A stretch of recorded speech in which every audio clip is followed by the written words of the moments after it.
Magandang araw po sa lahat, magandang buhay. For today's video, hindi muna natin pag-uusapan yung ating tindahan o ating negosyo o ang ating sari-sari store. Habang tayo ay nagluluto ng ating pananghalian, magmamarites muna tayo ng kaunti sa ating buhay-buhay.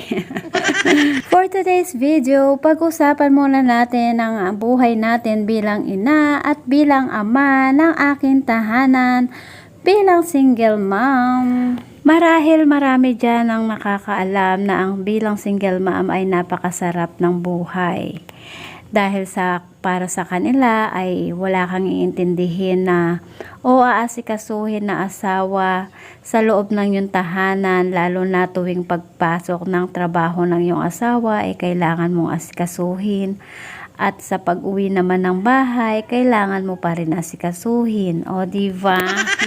At bilang single mom ay masasabi ko na mahirap na masarap ang maging single mom. Mahirap kasi wala kang katuwang o karamay sa pagdidisiplina ng iyong mga anak o sa anumang mga problema na dumarating sa buhay mo. Masarap kasi wala kang kailangan na pag-alala na magagalit o magbabawal sa lahat ng gusto mong gawin sa buhay. At wala ka rin na sakit ng ulo, wala kang konsumisyon, di ba? Kasi aminin man natin o hindi, karamihan sa ating mga asawa mga sakit sa ulo, o di ba? Aminin, mga kamamshi. At bilang single mom, aminin man natin o hindi, nasasabi rin natin madalas sa ating sarili na masarap maging single mom. Na-enjoy lang natin ang buhay natin. Pero aminin man natin o hindi natin nagagawang i-enjoy ang buhay natin sa kabila ng pagiging single mom. At bilang single mom, madalas iniiyak ko na lang sa isang tabi lahat ng mga bigat, lahat ng mga pagsubok na dinaranas ko sa buhay. Kasi tao lang tayo, napupuno rin, at may kahinaan din minsan. Kasi madalas nakapokus lang tayo sa buhay-buhay. Nakapokus lang tayo sa ating mga anak.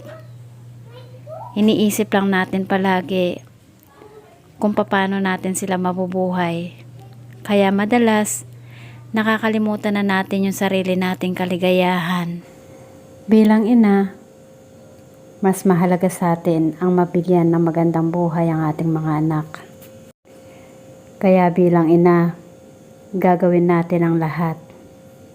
Makapagtapos lang at maitaguyod natin sa pang-araw-araw na pangangailangan ng ating mga anak. Unang-una na ang makapagtapos sila ng kanilang pag-aaral. Kasi bilang ina, ayaw natin na mangyari sa kanila ang lahat ng mga madidilim na nangyari sa buhay natin.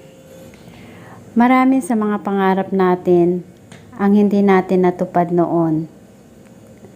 Kaya bilang magulang ay gusto natin higit sa mga pangarap natin noon ay matupad para sa ating mga anak. Hindi ko masasabing perpekto ako bilang magulang o ina ng aking mga anak. Pero pinapangako ko sa sarili ko na gagawin ko ang lahat. Matupad ko lang lahat ng mga pangarap ko para sa kanila.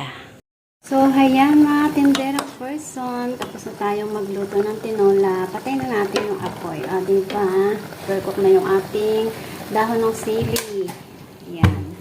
Thank you for watching and see you on my next vlog. Bye-bye! O, diba? Ang sarap! Please subscribe to my second channel. And follow me and like to my FB Scottish Vlogs. You can join also to my group, Sari Sari Owner Business Group. It's all about Sari Sari business.